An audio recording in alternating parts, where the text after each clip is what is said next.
what I'm going to do, we have we think, a unique position in the market. We're privileged to work with circa 4,500 fleets, and we've interacted, our platform's interacted with millions of drivers. And that gives us a view as to what's happening, right? Not only what's happening in the market, but what are carriers doing and what are drivers doing that are having good outcomes and maybe not so good outcomes.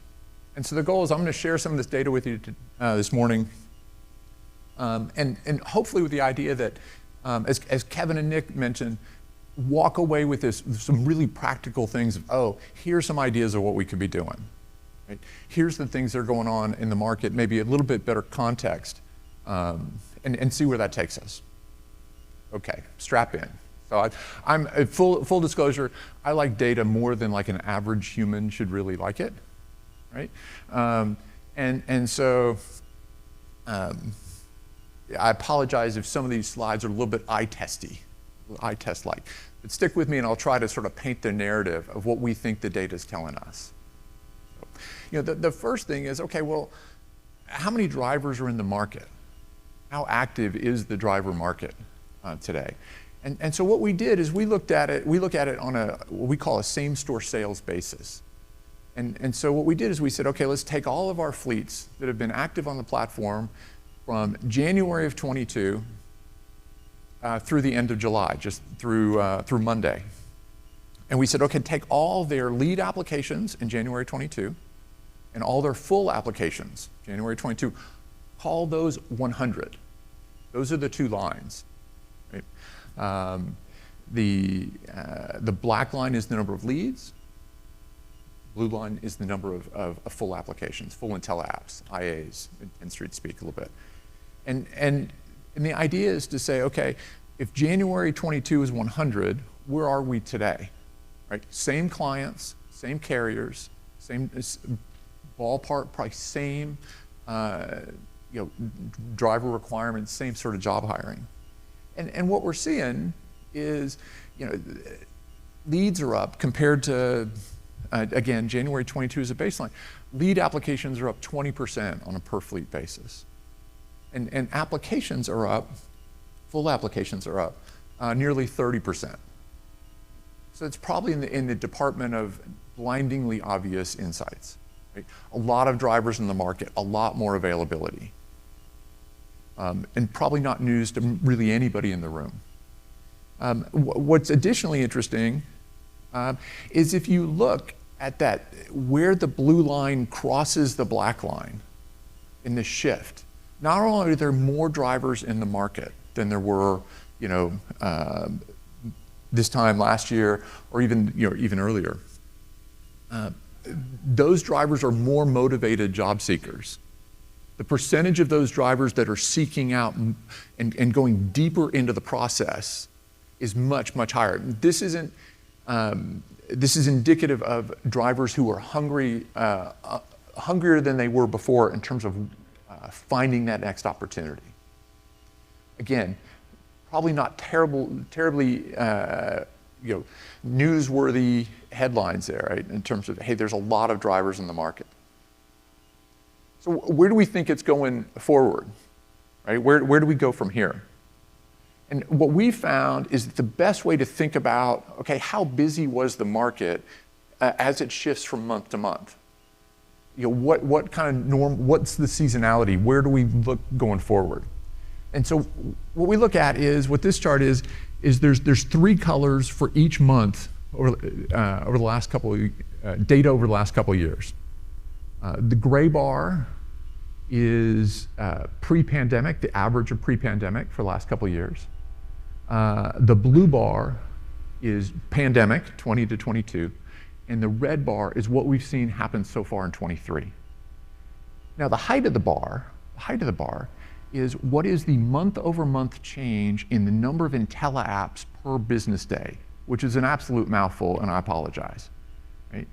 And what we've seen is that our belief is that this captures pretty well, hey, what's really happening? How much is the shift? And if you look at the gray lines, right, and if you think about, okay, January is really tall, January is a busy season, right, and apps sort of dip down, If you look at that and you think about that, if you've been around the industry as long as I have been, that gray line represents kind of typical seasonality, right? Busy in the first of the year, things get a little busier in spring, a little bit of back to school, and then kind of that long slog into the end of the year. And if you look, obviously all the bets were off during the blue, right? During the pandemic, all things were changing. And if you look at the red line, right, it was crazy the first part of the year.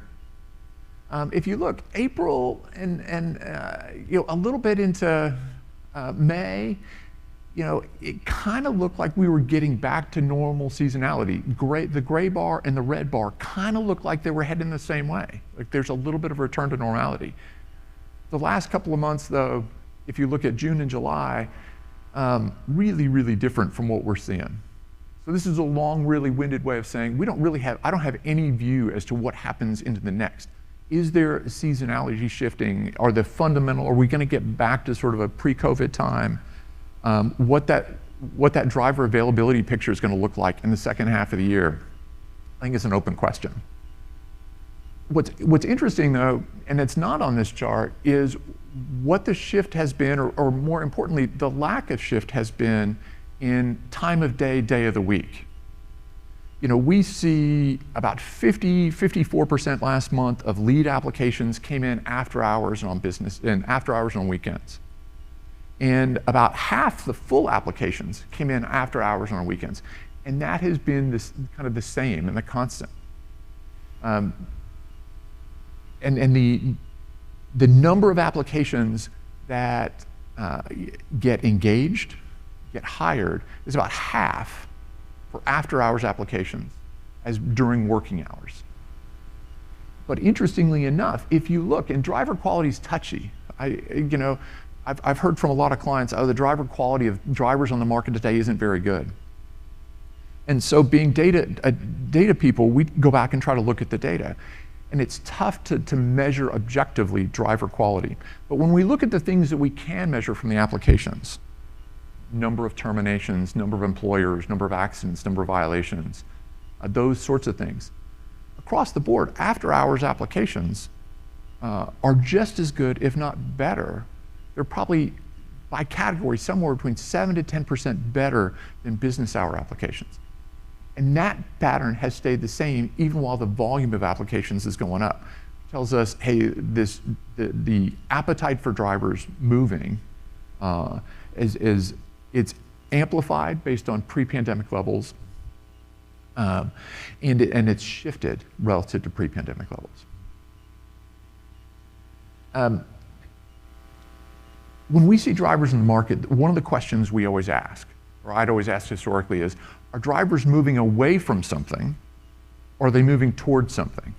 What's motivating that driver's shift, right? Or maybe put another way, look, is there a way, one driver, one application is one person looking for a job. But when we look at the platform, in any 12-month period, we see circa 10 million full applications across the platform. Can we use that as an X-ray into what driver sentiment is more broadly across the industry? And we started tracking this metric pretty recently around what we call most recent tenure. And let me tell you what it is. We looked at the subset of drivers that have the most discretion. So drivers that went from one carrier to another, that didn't have a recent accident or violation. See, these are the drivers that aren't looking because they have to. These are drivers looking because they want to. And we said, okay, when those drivers apply, how long have they been at their current employer before they do a full application? How long? How many months? Or how many years? That's the vertical axis here. That's what we call their most recent tenure. And this data goes back to the boom in 18, or the cycle in 18, followed by the freight recession in 19. And if you look at it over time, and if you look at the timeline along the bottom, I think what you'll see is that, hey, this pretty well maps what was going on in the market. Pretty well maps what was going on in the market. Things were just starting to get better in 20. Hey, those numbers are at a really, really low point as we were coming into COVID, starting to head in the right direction when COVID hit. Because here's what we think happens. From a driver's perspective, every turnover event, you think about it, from turning in one truck at company A and going to company B, every turnover event costs that driver probably $1,000, $2,000 out of pocket. And so being rational economic decision makers, what drivers are doing is they're saying, hey, look, if I'm getting enough miles, if times are good, that peak time in 18, that peak time in 21 and 22, if times are really good, I'm going to be hesitant to look for the job, right, as a driver base. And that points to that most recent tenure number climbing. When times are not so good, right, peak of the freight recession, late 19, early 20, right, and the shift we've seen since, really about this time last year, May, June last year, drivers are much faster to go to look for work, much faster, the experienced drivers. And if you're curious about what happened in that big spike in July, that last data point right at the end, there's a one-word answer for what drives that: yellow. The first 3 weeks of July, the most recent tenure number was basically unchanged from June. The last week in July, there were so many yellow drivers on the market with so much experience that hadn't been on the market in a long, long time. That number, 1 week alone, drove the whole month really, really far up. So I think that's noise in the data. I don't think, based on what we're seeing in the data so far, that that's a shift that, hey, drivers are really feeling pretty good about it. So what does this mean from a carrier perspective? Like, if you think the first couple slides where, yeah, drivers are really available, seasonality is uncertain, what does this mean? I think what it means is puts a particular emphasis on the value of communicating to drivers about what your prospects are as a fleet. Because if drivers don't believe that their prospects are good, what the data seems to tell us is they're going to look sooner. And if you think about the people who are most likely to make that look, it's the people who are the smartest about their career and smartest about their earnings future, right? Which is probably drivers you want to retain. So we're seeing a lot of clients go, well, look, I'm less worried about retention. I'm less worried about talking to my drivers about what's happening. I'm less worried about dealing with issues because I've got this huge driver availability. And that's true, but I think there's an opportunity there, and there's a risk of taking that driver market for granted. Okay, so when they get in the market, what do they do? What we did here is we said, okay, take all the drivers we saw across the platform, divide them up into experience buckets. So the categories along the bottom are based on how much experience that driver has. The red line and the red axis, the vertical axis on the right, is how often that driver, the average driver in each of those experience buckets, is in the market any given year. And it varies a little bit, but essentially drivers are in the market every three times a year, every 4 months. Drivers are in the market in some form or another. Now, they may not all leave, right? People aren't changing jobs every 4 months. People aren't even necessarily going all the way down the recruiting process every 4 months. But on average, every 4 months there's somebody's in the market. And and to be clear, every client we talk to, they've all got a story about that one driver they're never going to hire that applies every week because they're looking for something to do, right? So that's baked into this average, right? But every 4 months, drivers are in the market. So when they get in the market, what do? And that's what the bars are. The red bar is how many carriers, at least on our platform, that they interact with if they just do a lead app. The gray bar is how many carriers they interact with, apply to, if they've done at least one full application. And the black bar is how many carriers they interact with if they get hired anywhere, right? When they're in the market, how many people, right? And so you can kind of see, hey, it jumps from, 2.4, 2.5 carriers um, when they do a lead. But, and again, they're making the rational decision. The deeper they go into the process, they do a full application, the number of carriers goes from 2.4 on average to 4.2. And if they get hired, they've talked to 5 different carriers. And so the takeaway here, the important thing is, what we see is that clients that are most successful, right, the carriers that are most successful, what they do is when drivers get deeper into the process, they don't let up on the speed of the process. It's really easy to get focused on those first couple of contacts, and you get into that verification slog and the process of scheduling orientation, and things tend to slow down because it's so hard to get somebody out of attempting contact into engaged that it's easy to sort of let your foot off the gas.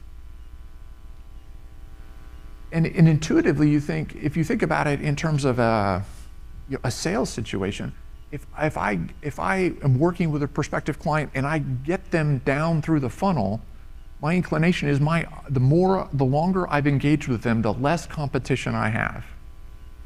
That's not what we see happening in the market at all. What we see is the deeper a driver's going into the market, the deeper they get in, the more the competition goes up. The more carriers they're talking to, the more recruiters they're talking to.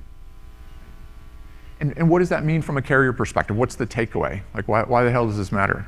To put it in 2 words, days matter. Your total hiring cycle matters. What we see consistently is the shorter your hiring cycle, the better your conversion rate. The clients with the slowest hiring cycle consistently underperform the platform average, and the clients with the fastest hiring cycle consistently outperform the platform average. It's just that simple, right? And if you think about it, if I've done my full application, I'm talking to 4 carriers. If you think about your process, what's happening in your process when you get somebody to where they've gotten a full application, and you're probably doing things like, hey, I need a copy of your CDL. This company's out of business. I need a W-2 to get the verification, right? I need to talk about drug testing. I need to talk about orientation. In a lot of cases, that ends up in 4, 5, 6 to-dos for that driver. And we hear it all the time. It's frustrating because it's hard to get drivers to respond to those 6, 8 things. From the driver's perspective, it's not 6 things. That's 25 things across their job search. You and the 3 other carriers he's talking to. And those to-dos are scattered. They're scattered across voicemails and emails and text messages and pulse messages. They're all over the damn place. And what we can tell you is that I totally get that there's a big contributor to your total hiring cycle that's under the driver's control. But if you make it hard for the driver to complete that process, and the process extends, the fact that it extends because the driver didn't respond the stats don't care. They're still gonna go with somebody else if it's easier to get hired on there, right?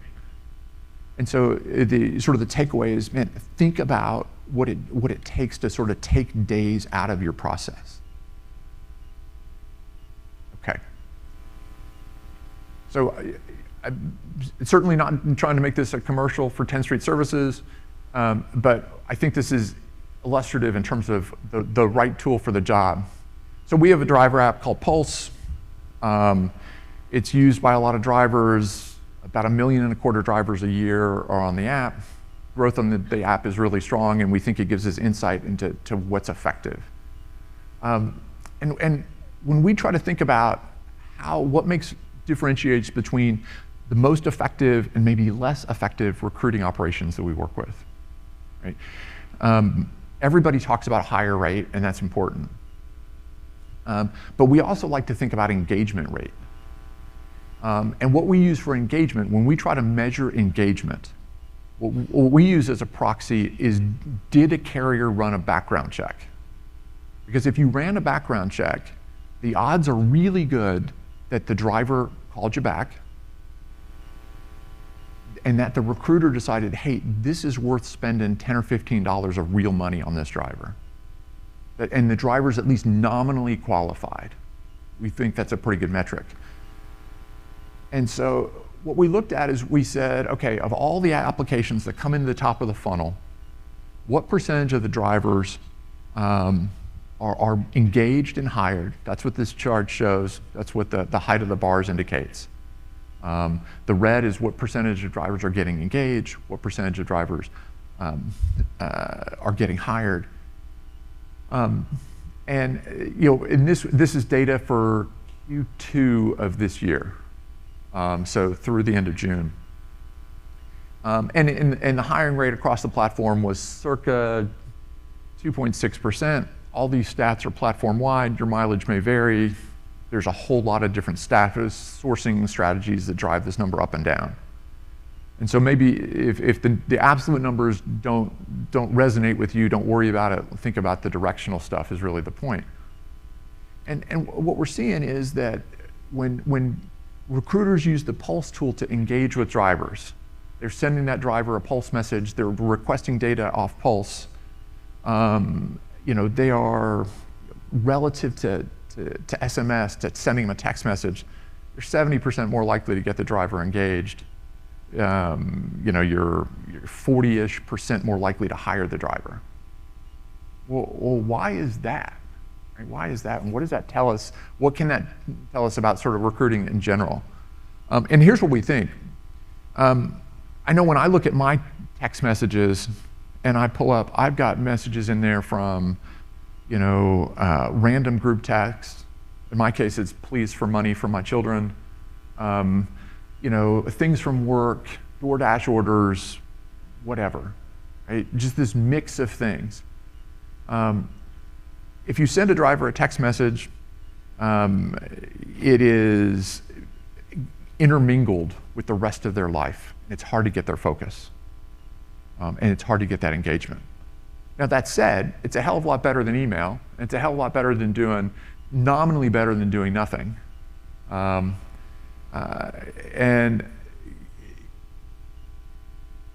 it's not in context enough. It's not in context enough. Well, so what is if the last slide was days matter? What is this slide? And it's minutes matter. Part of what Pulse does, we think, is it gets it in context, but what does it do with that context? It makes it easy for the driver to take that next step. You're being responsive, and recruiters tend to be faster, and that halo effect is helping us here.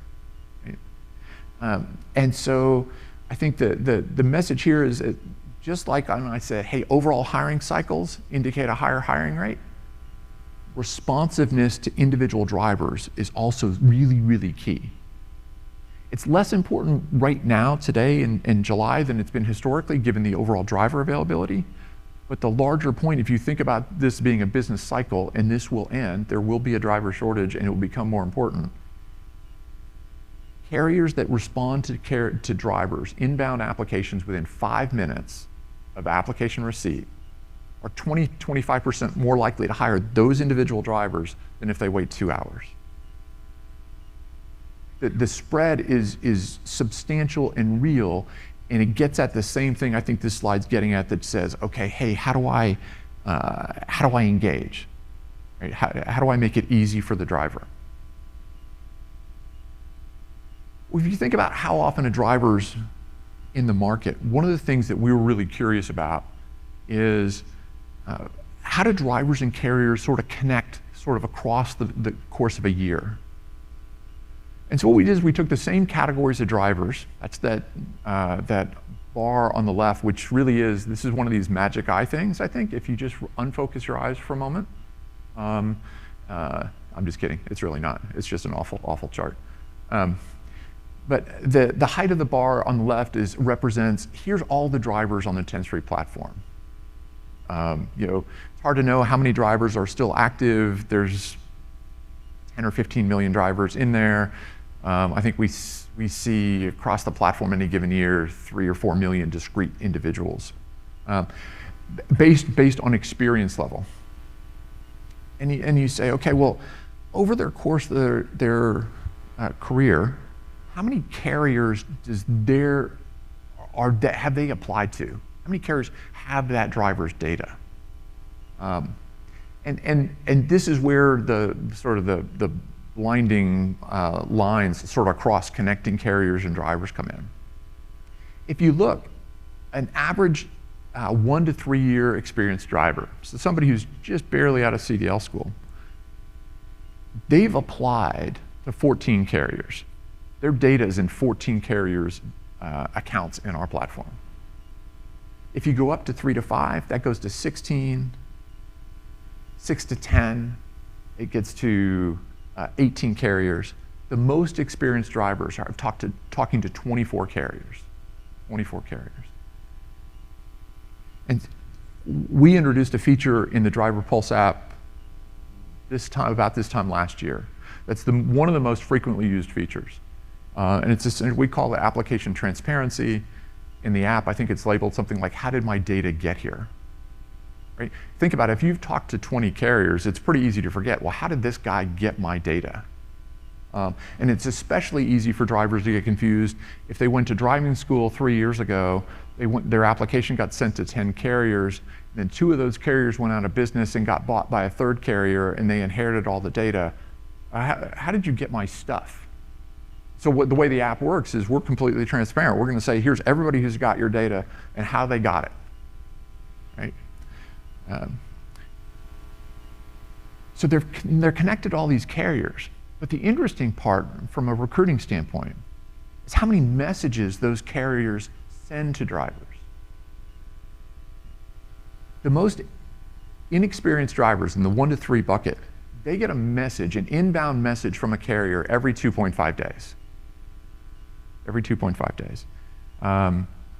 3 to 5 gets a message every 2.2 days. The most experienced drivers, they're getting an inbound marketing message about every 1.3 days. Every other day, on average, they're going to get a message of some form or fashion that we send when we're not a huge player in this space. The real number is probably they get a message every day. So what does that mean? I think there's 2 takeaways out of this slide. I think the first takeaway is if you're trying to find a way to communicate, if you're trying to do more of the same, you're going to have to do a heck of a lot of it. The metaphor that I use is it's kind of like if you're trying to attract walk-in traffic on the Strip in Vegas, you're not going to do it by adding another 100-watt string of lights to the front of your facade.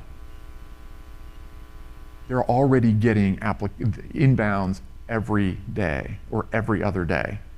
If you're sending one more email and expecting great results, I think you're going to, it's going to be to the point of diminishing returns. You've got to find a way. That's thing one. Thing two, if you think back to the slide the chart a couple slides ago, or how many carriers I engage with, average driver sort of across the experience span, to make the math easy, is connected to 20 carriers. Average driver, 20 carriers. And you go, okay, so wait, if they're in the market 3 times a year, and to make the math easy, hey, they're doing, call it 4, they're connecting to 4 carriers every time. That's 12 carriers a year. How do these 2 things fit together? The math doesn't work. Well, the math works because it's around reapplies. If you've been lucky enough to get an application the first time, the first hiring cycle from a driver, you've earned a spot in his selection set for the next time. And I think it's especially important. What we're hearing from clients now, more than we've heard in a long time, is that everybody's raised their hiring criteria. Everybody's being a little pickier. Everybody's been able to say, hey, look, I don't have a bunch of trucks on the fence. I'm telling more people no than I've turned down in a long time. Well, if you believe the market's never going to shift, you can tell them all no, right? And you don't have to worry about them. You can get on to the next person. Because I just said minutes matter, right? I just said days matter. You focus on the people that you're going to hire. And I think there's a call for balance here. As you're telling more people no than you've ever told in the past, if you do it the wrong way, you're going to lose your spot in their selection set the next time around. And so I think it's really, really important to think about, how does that process work? How does the no, not right now process work? And not, hey, I just can't deal with you, better luck next time. Right? Because it is, once you've gotten into that set of 20, once you've gotten into that selection set, that is a prized position. Even if it doesn't feel like it, on average, it's a big asset. Okay.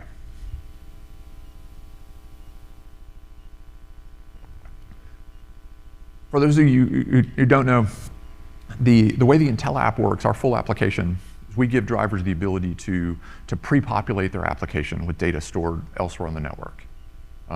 It's part of the network that we're really proud of. We worked really hard to create something compelling for drivers and carriers. And what this chart looks at is the time to complete applications, how many minutes it takes to complete an application, whether it's a standard Intel app or a pre-populated. Pre-populated is in the gray. Right? And what you see, without sort of belaboring the point, is that if you're able to pre-populate that application, the whole curve shifts to the left. The whole curve shifts to the left. And we're able to do it faster, and you get a much higher completion rate. One of the stats we really like to quote is that last month, every month, we saved drivers about 12 years of data entry time, if you think about the completing the applications. And so the point, sort of the takeaway on this, is that if you reduce the time, if you look at the difference in abandon rates, if you make your process and all the touch points in your process driver friendly, it absolutely translates into more applications, more return, especially on recruitment dollars. A few weeks ago, we had a storm come through Tulsa, where I live, and I was without power and internet for about 12 days, and barely cell coverage, right? And other than being more wistful than I ever really expected for Blockbuster Video, I was amazed at how frustrating it was, of how many sites that I used, how many processes I used, assumed I had broadband internet on my phone. It was just a hidden assumption that everybody's made, right? That is less and less true, or it's still true more than I think anybody would like to admit, for drivers, especially when they're out on the road. We see in any given week, we typically see somewhere between 87 and 90% of full applications come in off of a small screen device. If you haven't recently looked at your whole process from doing that first Google search for truck driving jobs, through hiring, on a small screen device with crappy internet, you absolutely should. I can't tell you how many times we go to clients and they've got this great landing page they're super excited about. And it's got the 4 meg file that you have to download, right, of the picture of their truck. That's an extra 25 seconds on their phone. Those things just are so easy to overlook. And there's huge value in saying, okay, from the driver's side out, outside in, how do we go? Okay. It's probably not too much news, given the driver availability, that, hey, media cost per hire, we see across the platform, on average, has really dropped this year. Drivers are easier to get to, et cetera. And wanted to point out, one of the things we see is what we call the value of sourcing diversity as an encouragement. What we did is we said, hey, look, let's look across all of the platform and look per client and go, on average, on a per client basis, how many different sources did they use in the course of a month? How many discrete sources? Those are the categories across the bottom, right?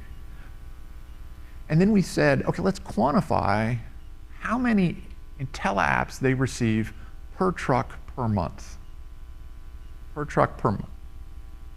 With the idea being that, hey, if you normalize it based on fleet size, it takes out most of the difference in ad budgets, what it's attempting to do. So, and what we see is that diversity wins. Just like you don't put all your assets in your 401k into one stock, right? Spreading that ad budget out absolutely translates, we see, into more full applications per truck in any given month. Driver marketing, we believe, is essentially it's consumer marketing, and trying to get at to track the tastes and the whims of that consumer market is tough. When we look at the spread on any given ad source across all of our clients, and we look at the spread from job to job, from client to client, or from month 1 to month 2, it's much, much broader than you would expect. Sometimes we'll hear people say, there's a rule of thumb. Here's the thing. This is how we do it. It's a really simple media allocation. We get really skeptical. Okay? I'm not sure that any rules of thumb really work in this market. And I think even the ones that do have a much, much shorter shelf life than you might expect.